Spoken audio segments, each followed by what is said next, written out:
Yeah, guys, we are back with the new episode of The Reality of Hollywood, where we talk about all business related stuff, but also mental health and how you can make it coming to Hollywood as an actor, director, and also creative person. And today, I put on my best shirt, guys. I have a very, very, very talented guy here. His name is Anthony Francisco. He is the former senior visual development artist of Marvel. You don't want to miss that.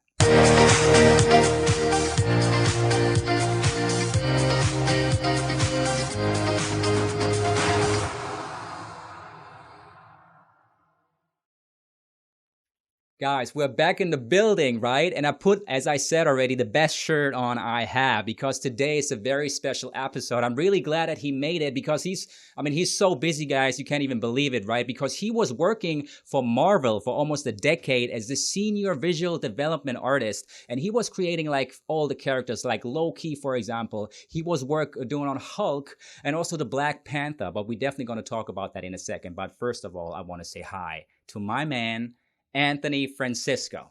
How you doing?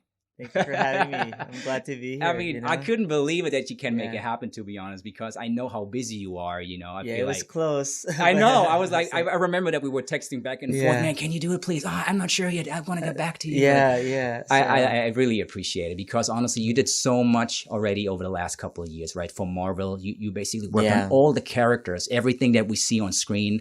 You basically had your hand on it. That's amazing. Yeah, it was fortunate. I'm glad I got that opportunity. It's like almost 9 years of my life, right? And it's like just being able to shape the MCU, right? And some iconic characters like Baby Groot is just stuck in my mind. Plus, it has a lot to do with my kids, that I infuse myself with my kids and my family. I usually, when I design stuff, it's always has like designing with feeling, I guess. I try. I think that's the most important thing, even from me as a host or actor. The same thing. The feeling has to be right? And by the way, don't be shy. I know we have some German television in the house too, right? So people see you. People gonna see you all over the place. Just so you know, right? People in Europe gonna see you. I just want to make sure you know that. Well, luckily I wore my best shirt too. And you have your Eternals cap on for sure. Yes, man, because you also worked on Eternals too, right? That's amazing. I got to work on it. We definitely gonna talk about that in a second. But before we dive into it, I definitely would like to ask you one of the first questions I always ask people. So how did you get into it? What is your background? Where are you coming from? And how did you make it work to get a job at Marvel, which is not a job, it's your passion, obviously. But how did you pull that off? It's like a vacation, right? It's more like that song. Oh, that's how it sounds. That sounds good. It doesn't feel like I'm working. Especially my ever first job. I just started as a creature designer, right? Because mainly I just wanted to do monsters in horror films. That's it, right? And the first place I've worked in was ADI, Amalgamate Dynamics Incorporated. Okay, it's an FX shop. And when I was in there and I was drawing with all these monsters around me, it just felt like, wow, is this real? And I felt guilty that I'm getting paid for something that's now work. It's like, wow, I'm actually getting paid for this. That's so interesting you say that because that's so interesting that you say that because it almost feels like that a lot of people these days have the perception, okay, the thing that I'm doing right now, what I'm working on, is just my work. And then I go home and at the end of a month, I get my paycheck, right? And then feeling something what you felt, like what I feel too every day is like, wow, we just can't do what we love and we still get paid for it and make a living off of it. But how did that work for you? So let's say you finished school, right? And you basically knew already that you have a talent for drawing. How did you make the step coming to Hollywood and then getting like work with Marvel and working for them? How did that work out for you? Well, it's a long process. I can imagine. I've been doing this for about 22 years already. Wow. So and then 9 of them is Marvel. Right. So before the time at Marvel, I actually taught students and taught in different schools like Art Center College of Design, Noman, and Design Academy, the most recent one. So you were a teacher, actually. I was a teacher, and I think that had something to do with it. Yeah. Because most of the team at Marvel, I know because I taught them. You're kidding. Yeah, but not all of them. But obviously some of them were already really good, even when they took my class. And I was teaching with a really close friend of mine, Kevin Chen. Yeah. And I think they were mainly going there for him, really. It's amazing. So, but I got to meet them and, somewhat guide them with creature design and costume a little bit. But I think because of that, you get to know more people, and they know your skill set. And when they get somewhere, then they could remember you if you're a nice person. I mean, that's so thank you so much for saying that, by the way. I really appreciate that, because also for the audience at home, what I'm always saying is, hey, it's about the talent you have, obviously, right? You have to have a certain skill set that people love and want to see, but it's also about building that community, that kind of like bond between people that you need to have, because at the end of the day, what always happens, what I feel is like everyone is kind of pushing each other to the next level. Yeah, and actually I could relate that to being good to people, right? You want to help. So if you want to help, then that feeling of helping, you got to go outside of yourself to help. But if you're selfish, or you don't want to share your knowledge, it's just inwards, and there's only one person you're touching, just you. But if you go out, you touch more people's lives and inspire them. And then it's a higher percentage for them to get inspired, them to go higher in their life. And then when they like you, I mean, if you did inspire them, they'll remember you forever, and then they even get you to work with them when you need it. It's funny you say that, because that's one of the things that I do basically, or think about every day. It's like, okay, you just treat people the way how you want to be treated. Yeah, or the way they want to be treated. Yeah, exactly. Right? Of course. But for me, it's very interesting, and I think that's something that's very important for me. Just not just about like business related stuff, but at the end of the day, for me, it's all about respect. You got to respect each other. Yes, and empathy. Exactly. If you lose respect and empathy, you would maybe do something to certain people. You would lie to people. You would maybe steal from people. For me, the core is all about respect and empathy for people, because you will always get that back. The energy you send out, you get back. I totally believe in that. The funny thing is, I even learned that more in LA than ever before. Seriously, because I feel like LA is a town where we talk about that in a second, but just in a nutshell, we just talk about people who are talking too much. You have also like the BS kind of situations too in LA, right? That's something that everyone knows about. But I truly believe that you can find these real, strong, deep relationships with people where it's even more important to be exactly how we just discussed. I think that's the key thing, right? And it's funny you say that. So let's just wait a second. So you basically taught people who already worked for Marvel at that point? No. So they never. Everyone's just starting out. That's why. You know how some people, it's who you know or what you know. There's those questions, but sometimes who you know is not where they need to be. Oh, of course, I see what you're saying. And you meet them and you actually get along with them. Right. So the point, I guess, of the story is you try to find people that have the same mindset as you, the same energy that you want. That's right. No toxicity, and you get along with them. You're not trying to go for someone just because they're good. You gotta get along. And then when you get when they want someone to work with them, if you get somewhere, they get somewhere. Yeah. They want people they trust, so they'll work with those people. That's right. I think that's usually how you want to build a team, and not just with your skills. It has to be personality has to mix well, because making a movie, no one can do it alone. It's a lot of people. It's a team effort. That's all right. Some people don't get credit as much as they should, but there's some organizations that still always make sure they show how much they appreciate the crew. Yeah. It's so interesting you say that. I mean, you're from a different field than I am, obviously, right? Yeah. So, but it's the same. It's the exact same thing. Also for the people at home, it's about the team. It's a team effort, right? No one can do it alone. Yeah, even starting out, when I was trying to figure out where to go, I've done this before already, even with art, where let's say I hide my drawings. I don't want people to see it because they might steal it or blah blah blah, like that kind of stuff. But then no one's gonna see my work. Yeah. So eventually I said, I don't know how I switched my mindset where you want to show it, you want to see how they react, and then it actually feels like a win if they like it. Yeah. And you won't ever know. Yeah. If it's cool if you don't show it. Exactly. It's so true. And funny you say that. I was thinking the same thing when I was younger. Because where I'm from, like being creative or like doing acting or hosting and stuff like that was always like, oh man, that's cool, but that's more like for fun. That's a hobby. Yeah. So seriously, no one took it seriously. So I was always kind of holding it on to myself, and it was like, okay, people don't take me seriously. I can't really talk about it. But then at some point you just realize, hey, if you truly believe that's what I want to do with my life, because I had a point, maybe you had the same thing. I had a point in my life when I felt, you know what, you just have one life.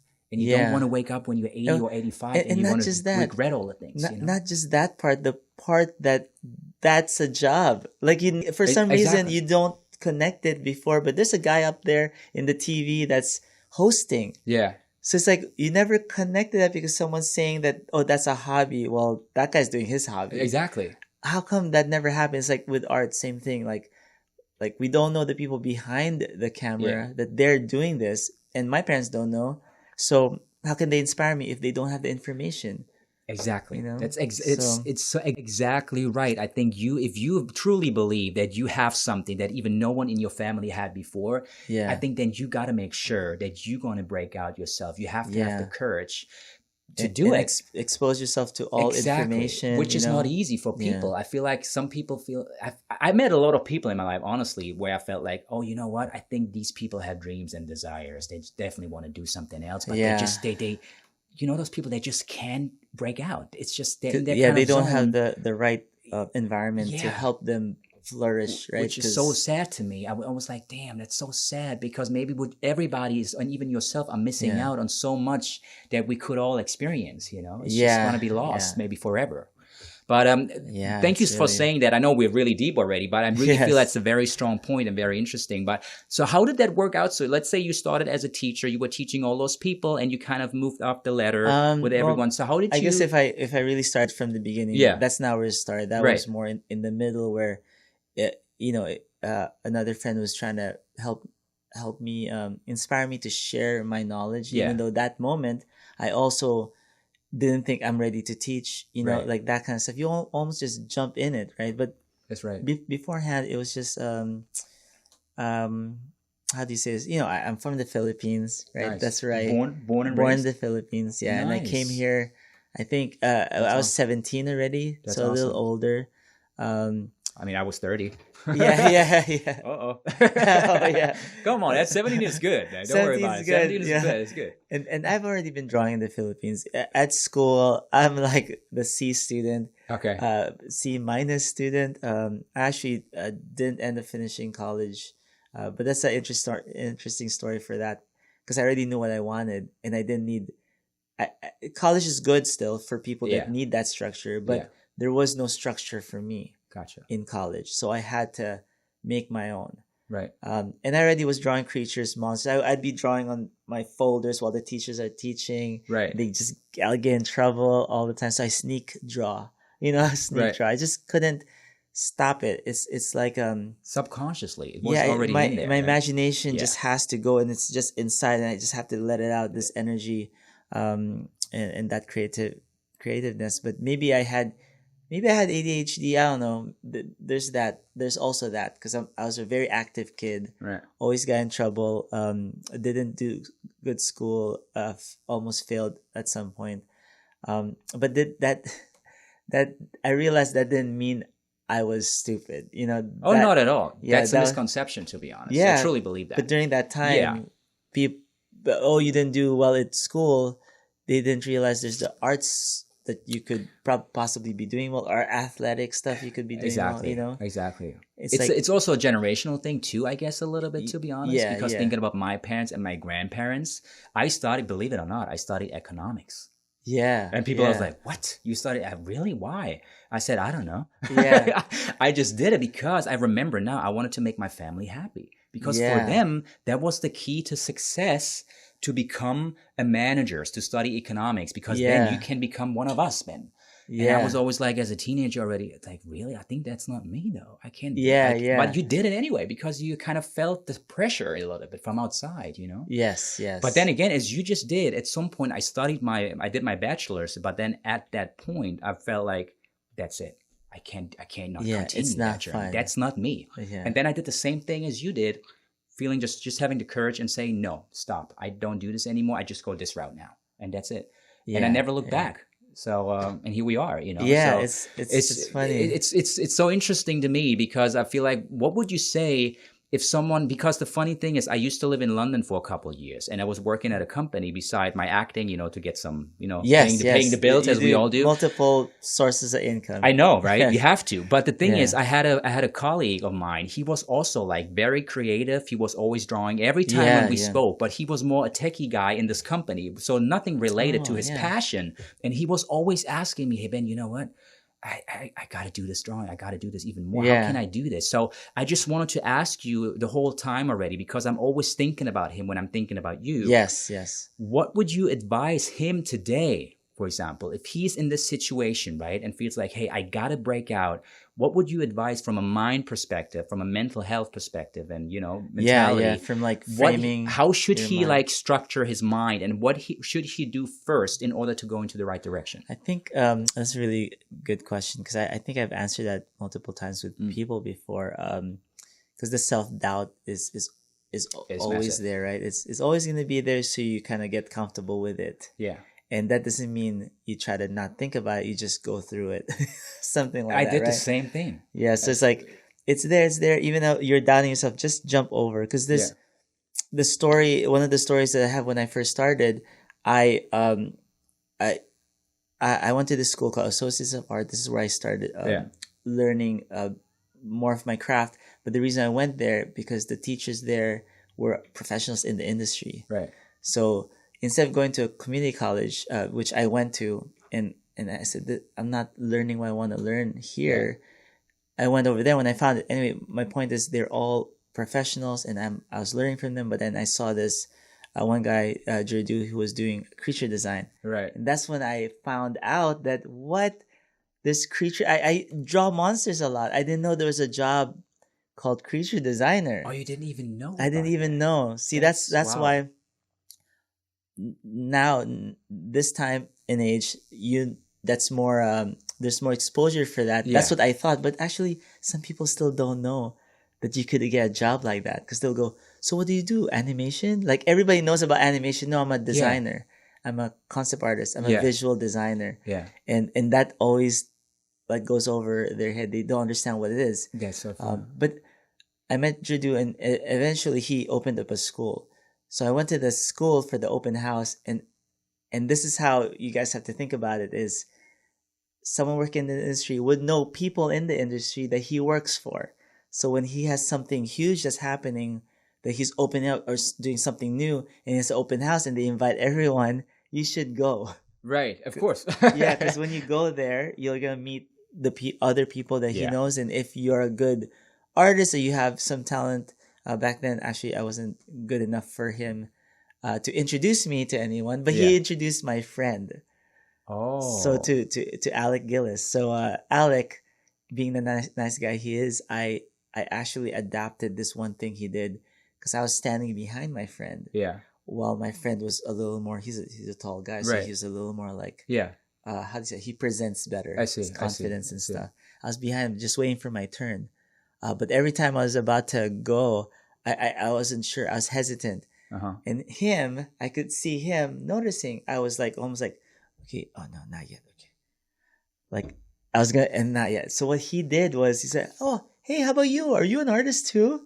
Oh, that's So I kept that. I will do that all the time now. Whenever I'm in a class and people are in front of me, I will look behind them and see who's not getting their turn. I really do appreciate that, because some people at the very beginning of their career, they probably can't really express themselves as they would like to. So they need someone like you pointing them out even. Yes. I really do appreciate that. And then people just out of a sudden just come out of their shells and just out of a sudden change completely. Yeah. They just need that one. It's so interesting you say that, because sometimes you just need that one person who can change you from the ground up, who can just bring something out of you that you always knew you have, but you had a hard time to bring it out to the public. Yeah. So it's interesting. And he makes you feel comfortable, because he knows what being an artist is about, your insecurity. It's the same in acting and hosting, by the way, the same thing. I had the same experience. It's funny you say that. I had the same experience. I met this one guy back in Germany and in the UK.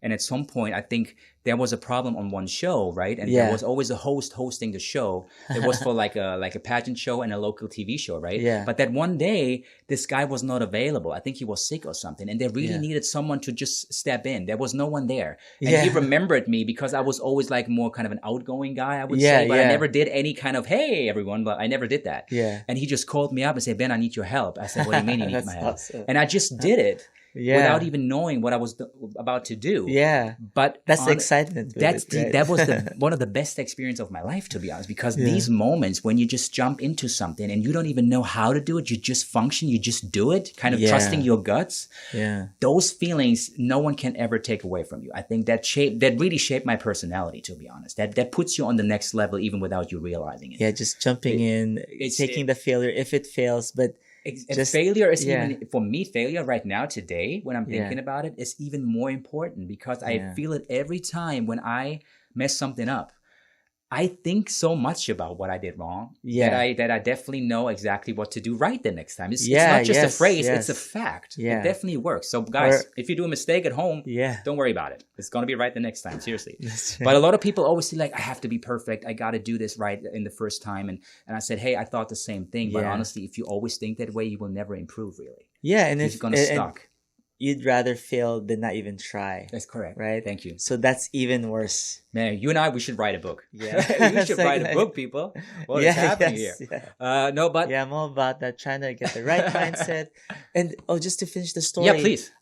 So when he goes, how about you? Do you have you're an artist too? I go, yeah, I'm an artist. And do you have a portfolio? I could see it. I didn't have a portfolio at that time. So I was like, I don't have a portfolio with me. It's at Art Center, being reviewed, right? Which was a lie. Yeah, and I didn't. You lied? Excuse me? Yeah, I didn't have one, but I had to make sure I could see him again. Yeah. And so 2 weeks before I get to visit the studio and see, so the whole 2 weeks I was drawing like a madman, just drawing from 9 in the morning to like 4 a.m. just drawing to finish my portfolio.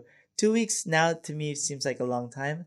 I could do a bunch of stuff with that. But back then, when I used to suck, it wasn't good. That's so honest. I'm like, every day, that sucks. That sucks. So, and then little by little, it became more, because when I do designs, it's like a little bit on the edgier side. But because I'm nervous, my designs slowly got to, next thing you know, I'm putting figure drawing in there. Yeah. It's a special effects shop. It's monsters, dinosaurs, robots. Wow. Why am I putting figure drawing in my portfolio? Now you think about it. So you guys, when you go to bring your portfolio to a studio, know what the studio does and then give what they need. That's right. So it should be honest, but it starts you being honest first of what you like. You don't give something that you don't like to do just because they need it. Yeah. So find the right fit for you. But I finished the portfolio and I was waiting for the call. I didn't get a call.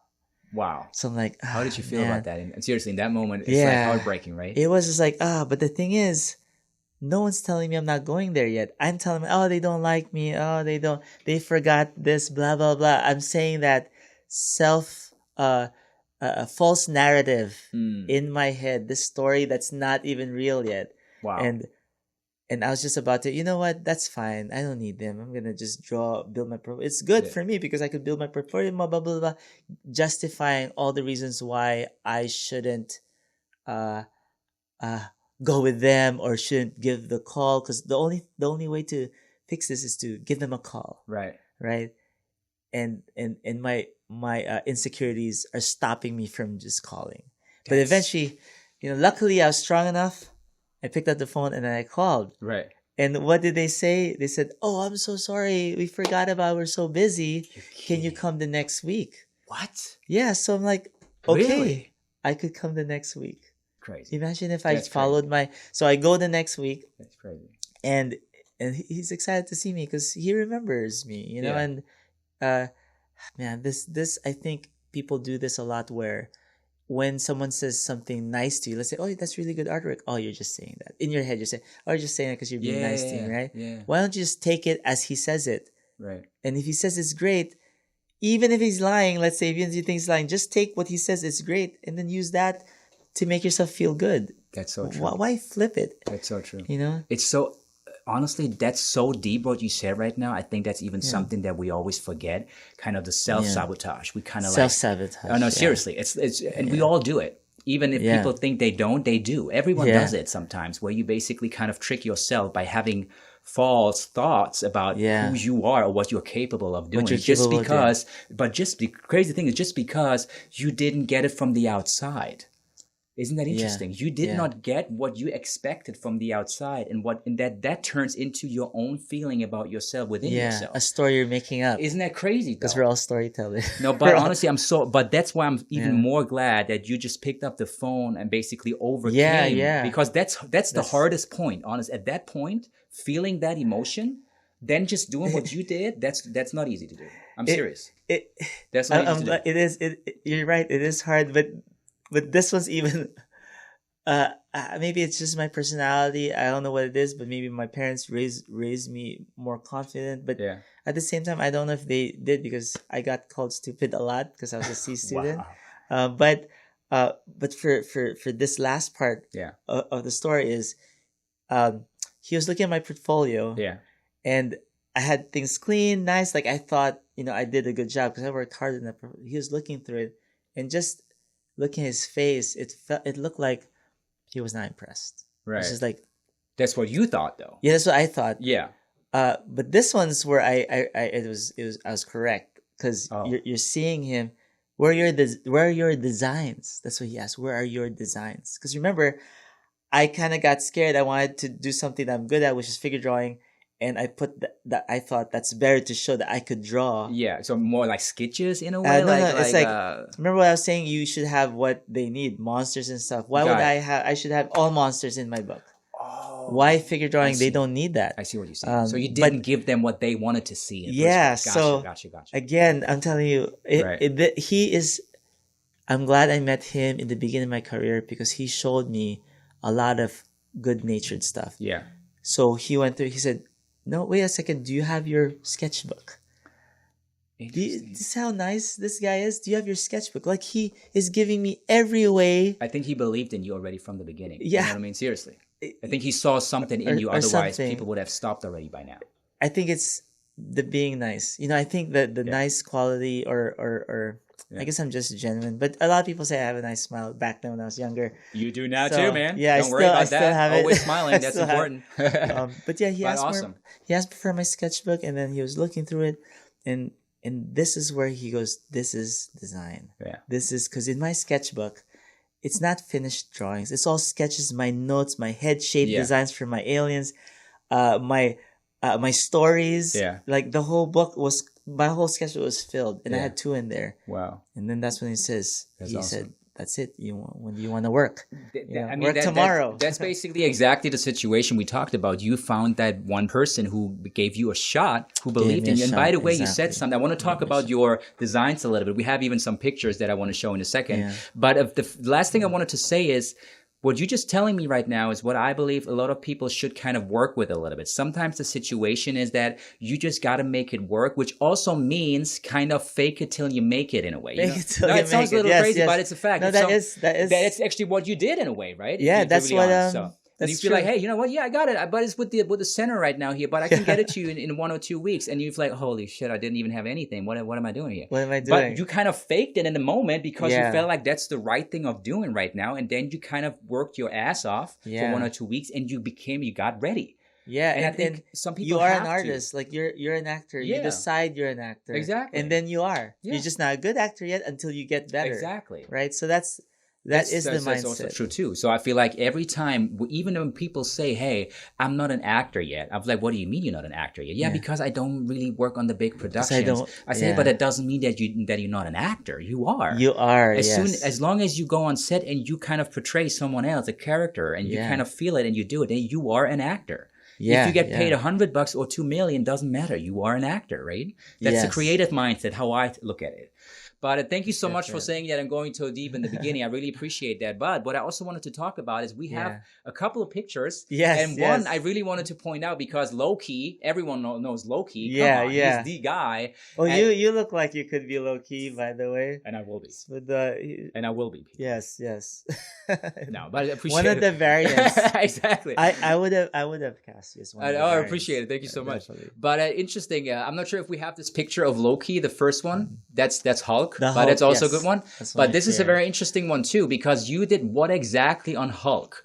So if you can just describe it a little bit. I designed this whole thing, right? But what made it into the movie is that shoulder piece, which is totally my love letter, right, for Jack Kirby. Gotcha. Jack Kirby's style, sensibility. I tried to infuse it with my style and a little bit more of the Guardians of the Galaxy look, more futuristic, or more modern take on it.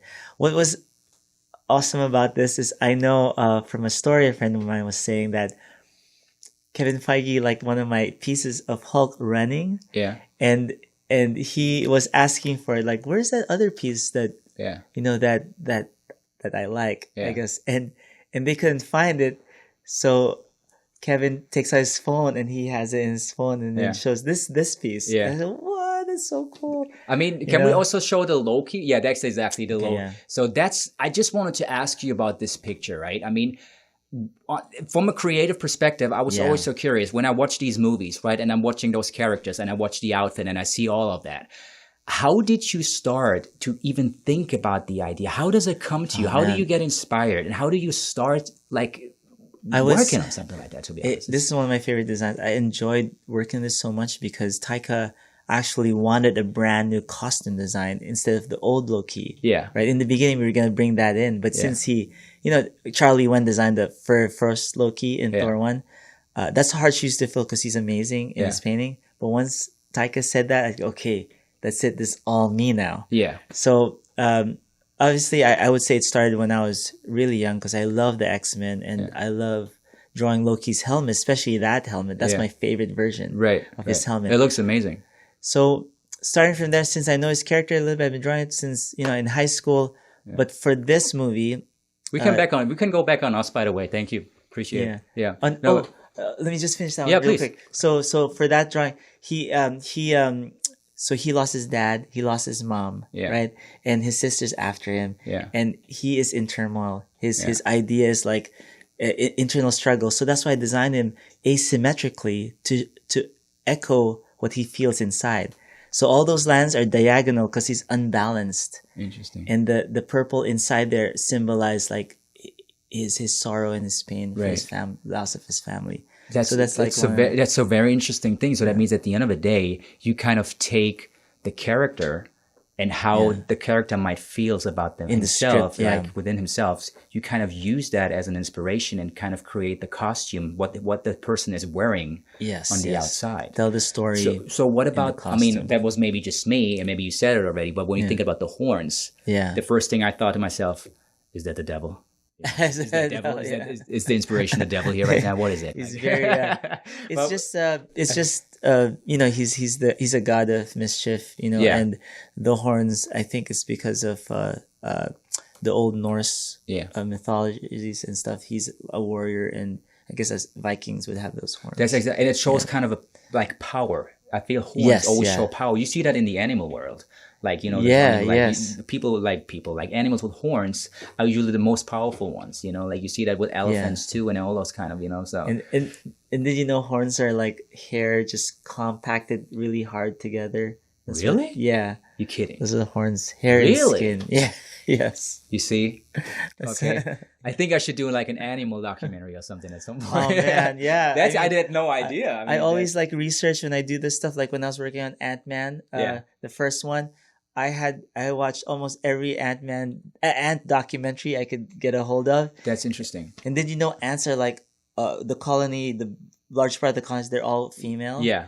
And the male only That's exactly right. Yeah, during... That's right. I knew that, yeah. So that's so... I mean, that's awesome. Honestly, I think a lot of people, even at home, they don't know about that. So that means when you get the idea, okay, I just want to work on that character right now. And let's say Ant-Man, for example, which is kind of based... like on an ant, kind of, right?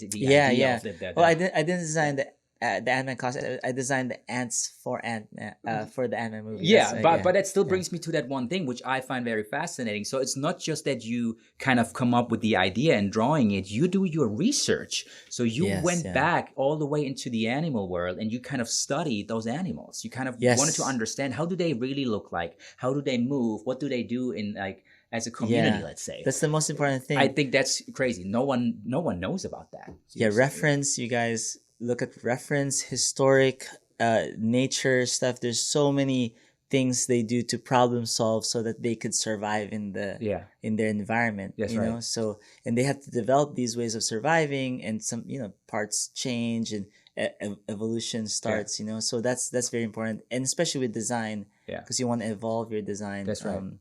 And what about like, I mean, I see your cap, I like that cap. Yes. I want one of those caps, by the way. Thank you. This one, it's an awesome because I know the movie is like, I think it's about to come out. I think it comes out November in a couple 5th, of days. I think, November or something. 3 days. 3 days, So let's talk about that for a second because it's so recent right now. So what did you do on Eternals and how did that come along? I worked on it in the very beginning. Okay. So it's like mostly the creature design stuff. Okay. I was trying to look for the right direction, different takes on it. And I can't really say too much. Yeah, of course. Because, that's... You don't want to spoil anything, right? You don't want to spoil anything. But I saw the trailer. It looks crazy. I mean, it looks amazing. It looks really good. That's I feel like almost seriously, it feels like the next level of superhero movies, to be honest. It really feels like it. And also what I like right now, the diversity of superheroes. Yes. No, seriously. They look all different now, I mean... You don't just have the Superman white guy standing there. Seriously. But so you have so much really diversity, and I really love that. So thank you so much for working on that project. I think that makes it even more diverse. The thing is, Shang-Chi. Did you get to see Shang-Chi? I haven't watched it yet, but I know another really awesome one. That's why I'm wearing this. I want to talk about that for a second because the thing is, there is also a German actor on the movie who played the villain. Yeah, he's so awesome in the Rocky movie, not Rocky movie, Creed. He played in Creed. He played the Russian son of Drago. He played the Russian son, but he's a German Creed dude. 2 or the first one? I don't know. The second one. The second one. This dude, this heavy, huge dude, the German guy with short hair. He's from Munich. He's a German dude. He's originally from Romania, but he grew up in Munich, Germany. Was he in Shang-Chi? He was. That's the same guy with the blades, exactly, right? That's him. That's the guy. And I was like, what is he in that movie? Okay, he went to Australia. Razor Blade, I think. Yeah, exactly. Razor Blade. That's his name. That's his character. I helped design that character. Oh, really? Yeah. That was just an amazing. I mean, the trailer that I saw, I haven't watched it, unfortunately, but this scene in this kind of cart, in this wagon or whatever. In the bus. Yeah, it's amazing. And he can even do this fight. He can do this martial art anyway, right? So he's a pro. He's a pro. He's a boxer, martial artist. Yeah. No, but the thing is, I know we're running out of time almost. Oh my goodness. Man. But I know we can talk. I mean, we're going to have a next one. I think we're going to get chapter 2, episode 2. We haven't talked about the Dora Milaje yet. I know. That's the thing is, I want to show one picture of that. If we have this Black Panther picture 2 of those 2 beautiful ladies, there you go. That's one. I mean, that when I watched the Black Panther, right, I was like, oh my God, what is happening here? I mean, this world that you guys created, it was mind blowing. I mean, I remember I was sitting in LA with a friend of mine, and we were just like seriously, we couldn't believe it because it was such a twist. It was just a change almost like from every superhero movie that I've ever seen in my life. That was the first thing where we had kind of a cut, like a break, and like a new revolution, new world. Yeah, no, seriously. Yeah. So, but with those characters, how did you came up with that? Did you also do some research, especially from Africa, I guess, in a way? Yes. It's because I lived in the Philippines. We also have a lot of like culture there that's connected to the African aesthetic, and because we also have tribal what do you call it, like the Ifugao tribes and the Mangyan tribes and the Igorot tribes, right? So that part of that is also in this design, and but 80% African ideas, which I loved when I was younger, because my aunts, like, they have statues, they have books, because I have a uncle that's also a photographer, so I kind of looked through it. My dad was a photographer before, right? So all the stuff that I already loved before, it all kind of went into that one design, right? And those shapes, actually, I've been designing those shapes for years already, for games, for other, but they always get rejected, you know? Yeah, maybe I haven't gotten the right balance yet, but for this one, it all came together. And everything was designed even before Ruth Carter was hired. Thanks for saying that. I wanted to ask you anyway, talking a little bit about your work and the process. But I have to say though, Ruth Carter made it look amazing. Again, no, my goodness, costume designer, and again, it comes back to teamwork too. You know, at the end of the day, it's a very important collaboration. What I just found very interesting, what you just said. So let's say you work on a character, right? And let's say you just come up with the first draft, you know, and you feel like, hey, you know what? I think that looks good already now. So I feel like I can basically send that off to certain people, just feel like what they think. So what's usually the situation? So let's say you work on something the first time, they give you like this task or whatever, and then you send it off. So how much rejection, or let's say, seriously, how much? A lot. Really? So how does it work? So you let's say you have the first draft, you send it off. How do people react usually in the first place? And what kind of response and feedback do you get when you work on a new character? I would say in the beginning of your career, there will be more rejections, and you have to just understand sometimes it's just personal preference. It's not even you're not good. But when you're in the higher levels already, there's a certain professionalism you already have, where sometimes you actually get it the first time you show it.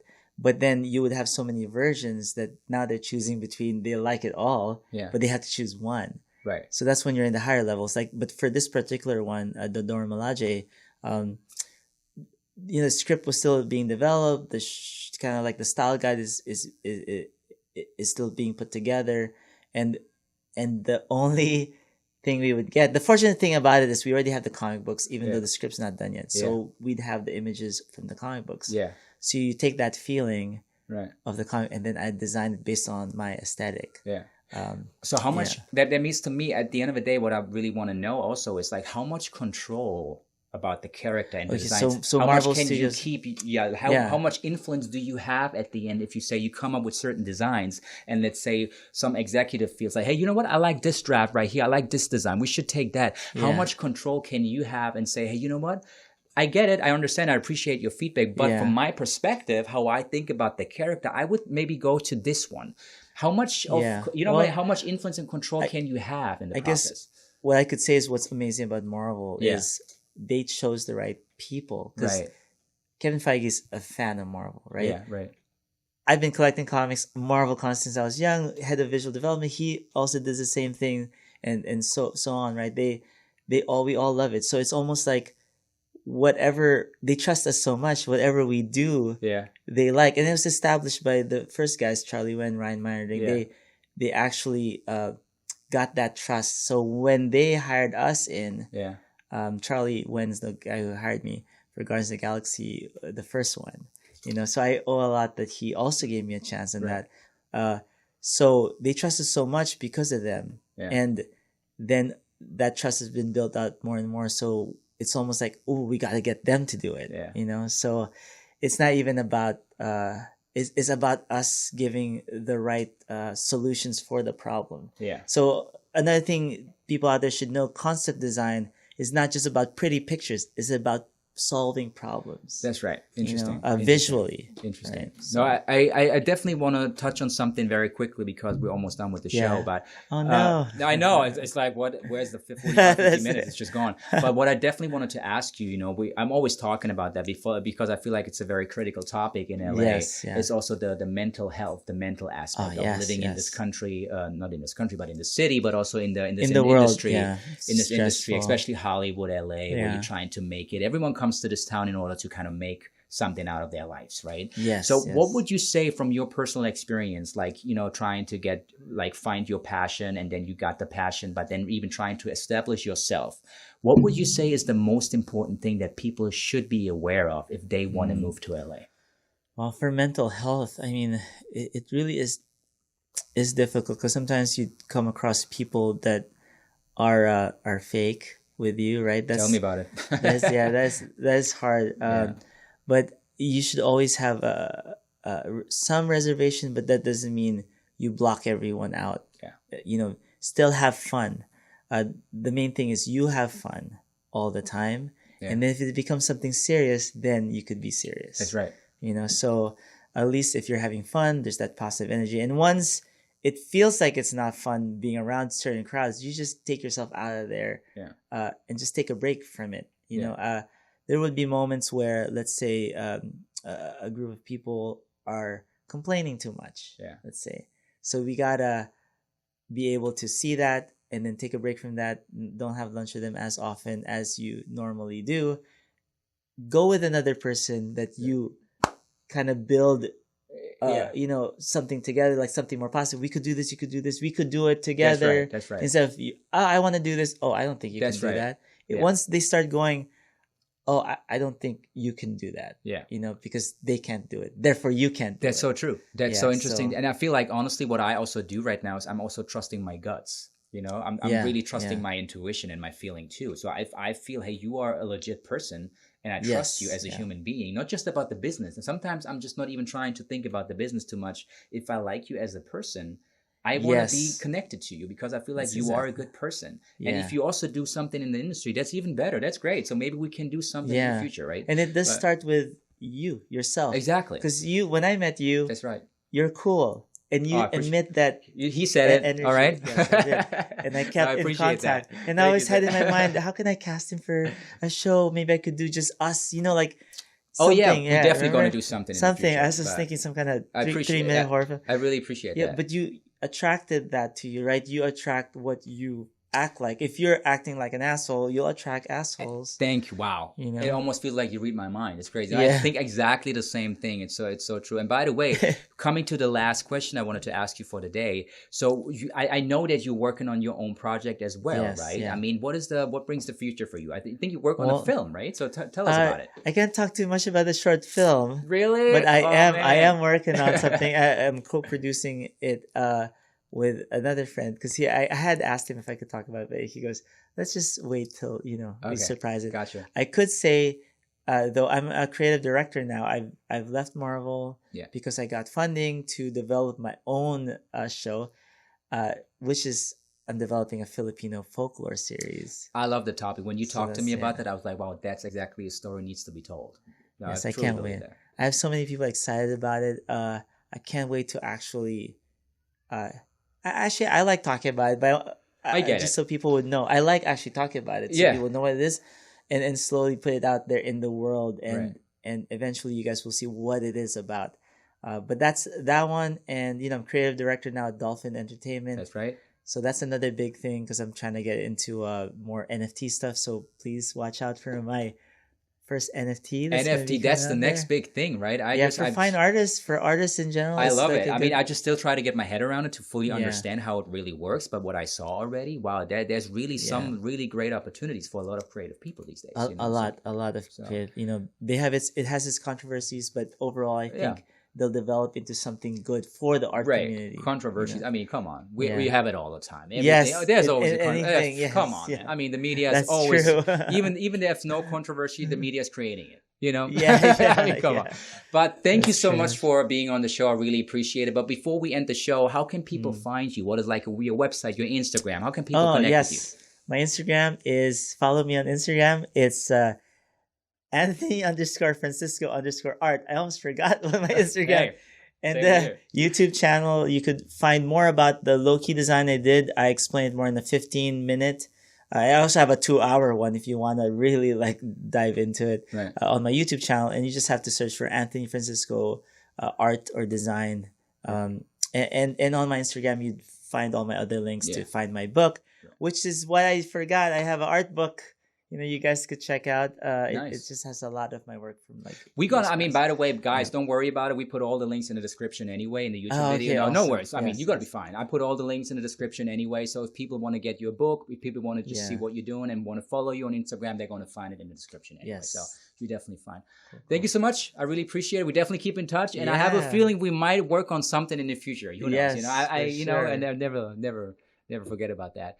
Guys, thank you so much for watching today. There was a new episode with Anthony Francisco, former Marvel senior visual development artist, now with Dolphin Entertainment. Please check him out. He's a really nice guy. He's a human guy, right? That's the most important thing. Really appreciate it. You can also follow me on Instagram and Facebook. It's at Benjamin Schnau, SCHNAU. Please also, if you watch the YouTube video, leave a thumbs up, and also some comments would be great. And also subscribe to the YouTube channel. And I also came out with the book, which is called The Reality of Hollywood, where I'm talking about the things, even wrote the things down that we're talking about here. It's available in German and in English, and I also put the links in the description. Thank you so guys for watching. See you next time. you.